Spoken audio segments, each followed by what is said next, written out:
2. All right. What did you just say that was funny? About how I'm at home, Oh yeah. but they think I'm sitting in the office. Right. You know, I mean, so again, it's cute how these people, and again, if I didn't believe in coaching, I always say I'm a liberal arts major. I'm going to take a business course in my life. If I didn't have a coach, I mean, I'd just be lost. But it's just so funny how these janitorial company owners don't know the word CRM.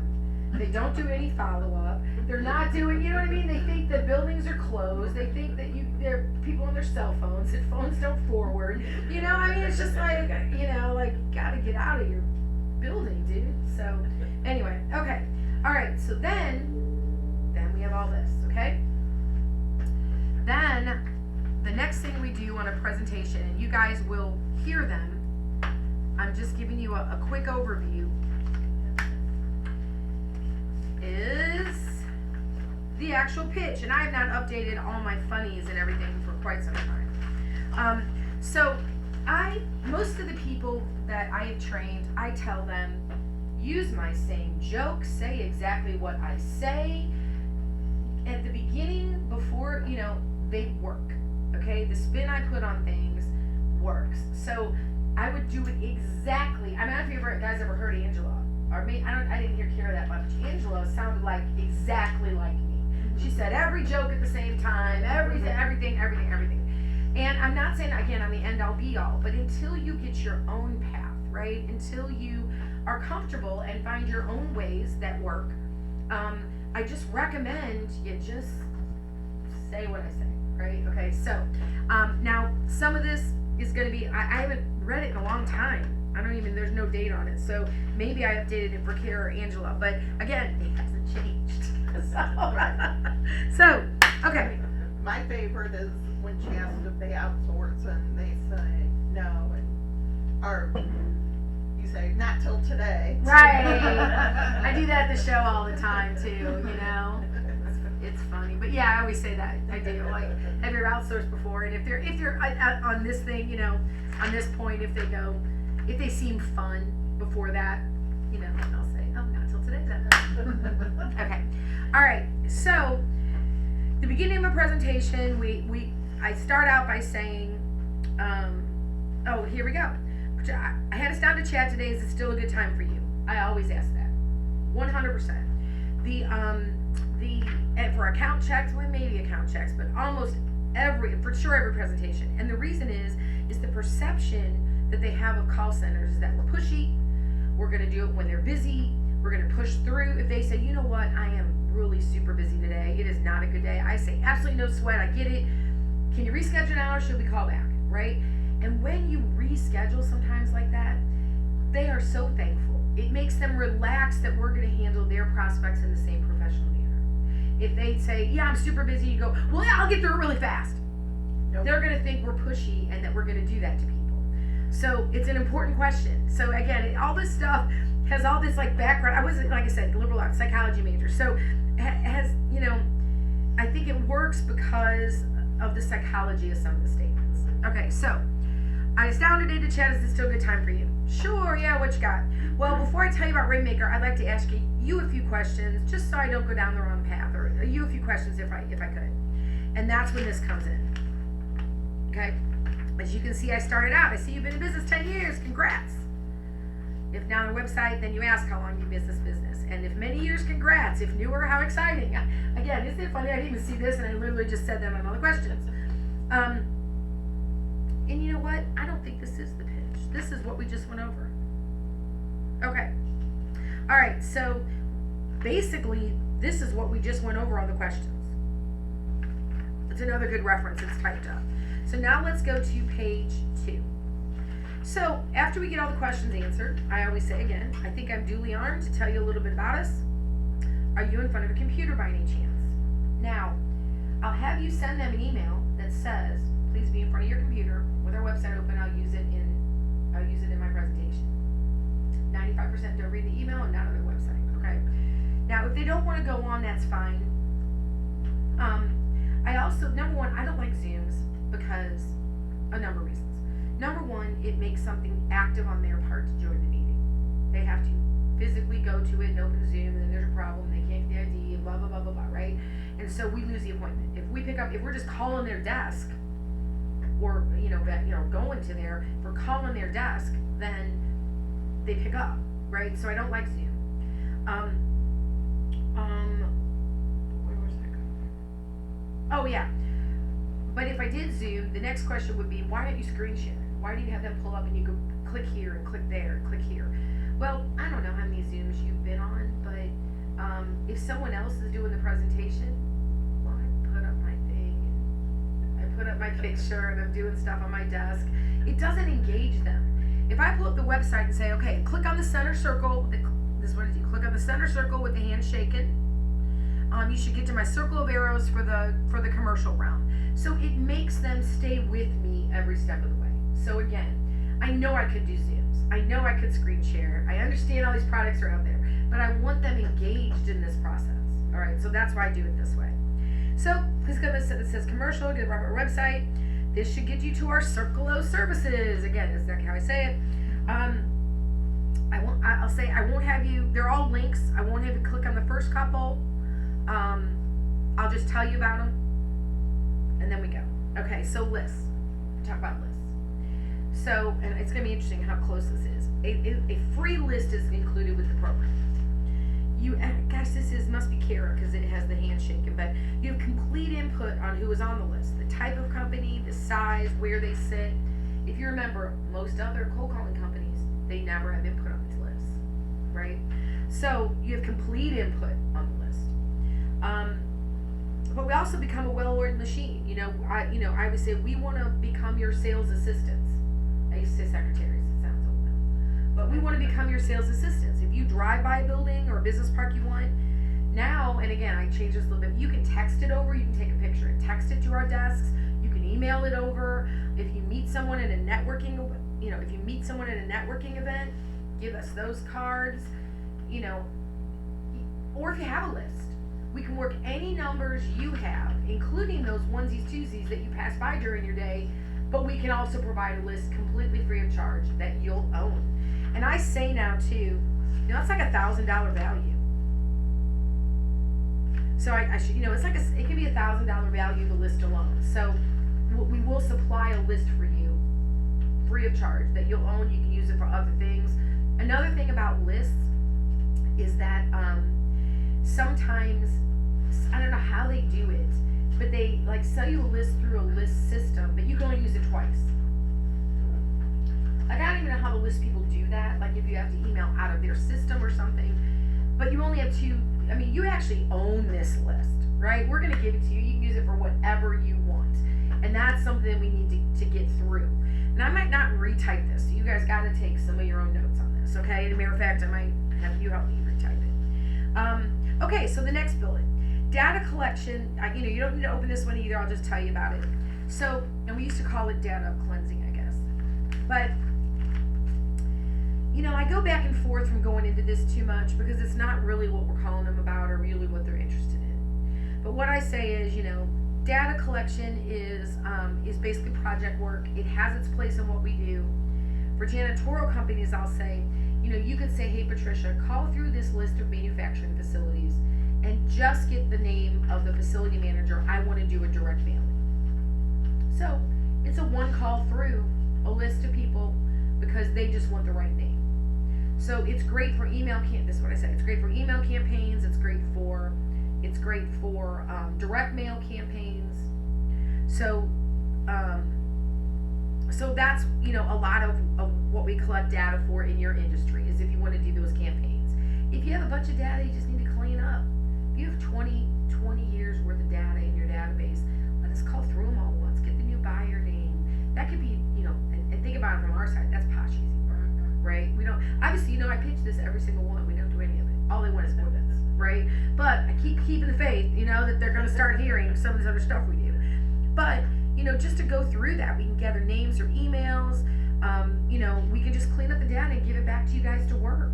We can, of course, ask key questions. We can ask the receptionist how many days a week they're cleaned, and just give you those buildings. That's another thing that we could talk about in data collection. It's not only names, but just that, hey, we can just call through and ask the receptionist how many days a week you cleaned.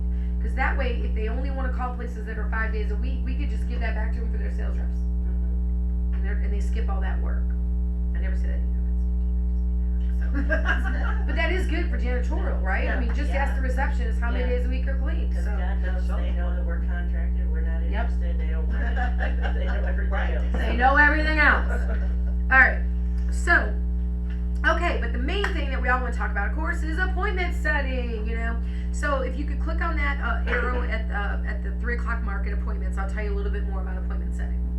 So, they open this, and then this page comes up. I don't really use these bullets. I have opened this page for this sample appointment. So they might be looking at this as we talk, but what I say is, you know, so what we do is, you know, when we call, we introduce ourselves as being with your company. We get back on the phone, introduce ourselves as being with your company. If they ask for information, we do keep your letterhead on file and send a hard copy letter. And we know it's a stall tactic, right? And I say this now with I'll say, right? Hey, send me some info. We've all said it. So it's just a stall tactic. So, but also it's going to be the first thing they've asked your company to do. So we want to make sure there's follow through. Plus, we found that almost especially now in this age of emails, they're happy about receiving a letter. They don't get them anymore. The pendulum swung, right? It used to be we get all this mail and hey, email's a new thing. Now it's like, please do not send me anything else. Email, but you know what I mean? Like no one gets a letter anymore. But they're popped in bid folders. They're going to have a folder called janitorial, you know, as a facility manager, vending, janitorial, waste management, right? So when they need another company, they go to that folder. So to send a letter really does help our clients. So, you know, to send that hard copy letter, but also too, so I say all of that, but also too, it allows us to call back the next week and get you back in. So it's just part of the sales things that we do. So, if they ask for information, we'll send it. We know it's a stall, but it's great market exposure. They're often put in a bid folder. Plus, it gives us a reason to call back. Okay, great. Now, if you go under the green bullets on the left, like all the way down to the bottom, and click on sample appointment. Sometimes I joke it's the lightest blue thing in the world that I want you to go to, and they open sample appointment. So this is the sample appointment that comes up. So I can show you the type of information you'll get with all the appointments. Sometimes they say, you know, it might not be as pretty and color coded, but this is the kind of stuff you'll get. So the first thing is phonetic spelling of the name. We're gonna make sure that you know if it's Jim Stroop or Stroopy when you walk in. And I don't know if you guys need to see this, Bobby. I don't know if you've seen, but you know what's on the appointment sheet. So anyway, Stroop or do you need to see the? Okay, so Stroop or Stroopy, you know, you have to know how to ask for your contact. We're going to make sure you know how to ask for them. Titles are gathered. That second paragraph, the number of employees, that's everything that comes off the original list.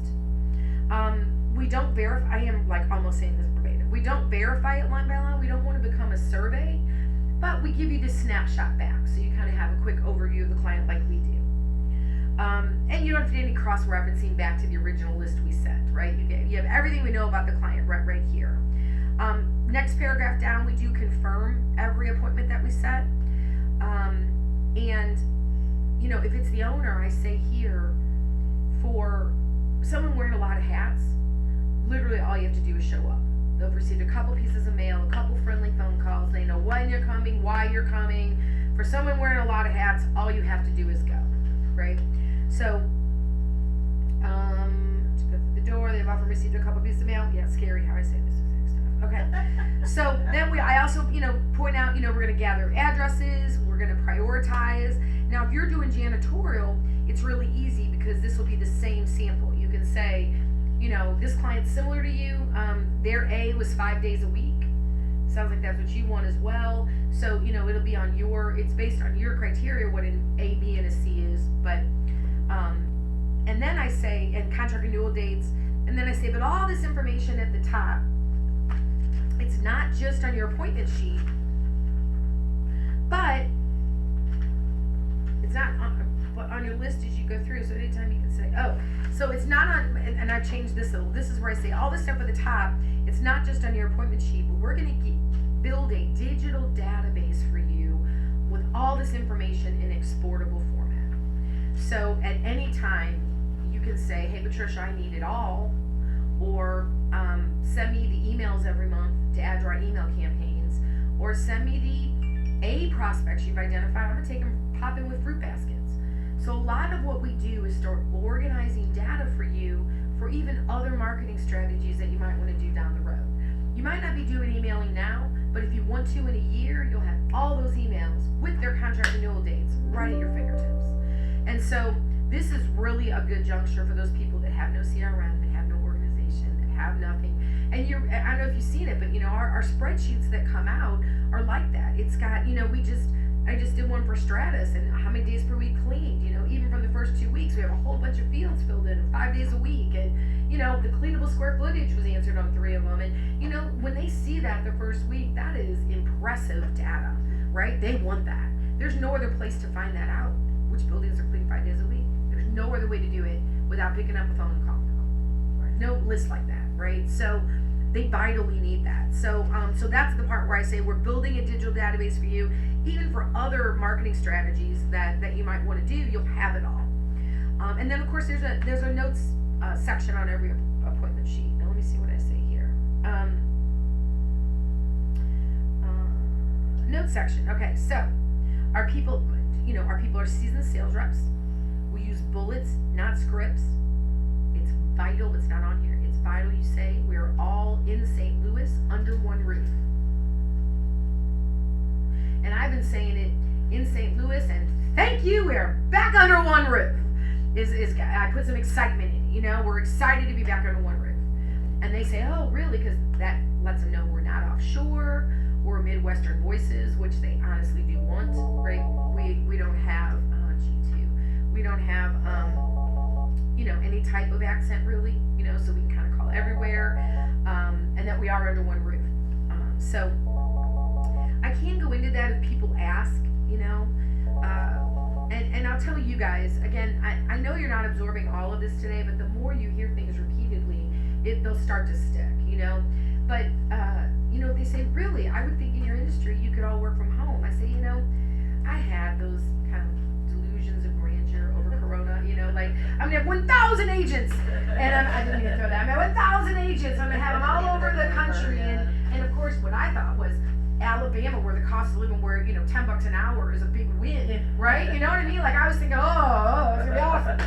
And then, after the fact where I hated it because I wanted us all here. After I got to crying for 3 months, then I was like, okay, well maybe this won't be so bad. But what happened was the reason that didn't work for us is because we can get you to dialing 101 at home, right? But I can't get you to the next level without hearing your peers. That's why people would fizzle out. You have no way to learn another strategy from someone else to become better. The way that our teams work and the way that we sit, I think, is vital to our success. We have to hear and learn from each other. And I tried it. I wanted, again, I had the private jet on my brain, right? But it just, for what we are, we're boutique-y. We are more inside sales reps. And I just didn't want that 6 months revolving, hiring students, constant, it's just not our model. So we work as a team on your account and it works. So that's my answer to that. Okay, so then we've kind of talked about our great people. We use bullets, not scripts. We're all under one roof in St. Louis. Our notes are honest. You'll know what's a positioning appointment or if they're going to do a walkthrough. And we try to give you some insights to the buyer, as far as they're chatty or direct or things like that. So you're as armed as we can make you to walk into that appointment. Okay, so that's kind of that. Okay. Do you have any questions about the appointment sheet itself? No?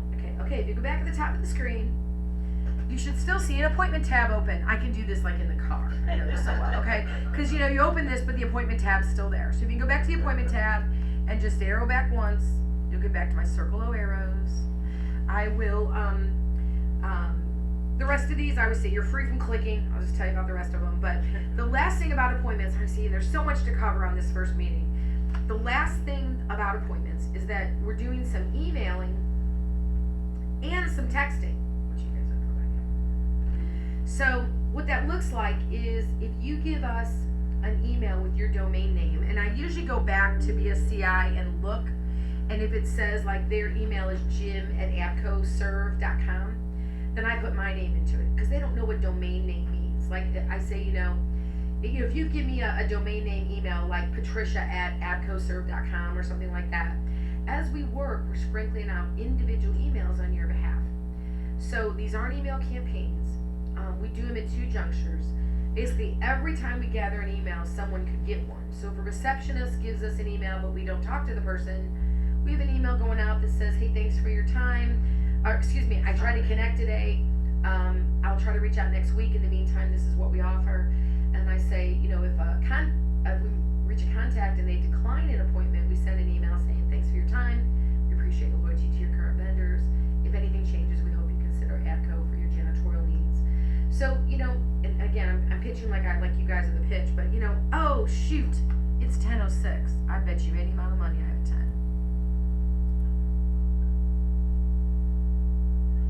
Yep. Greenwell. Extra hours review.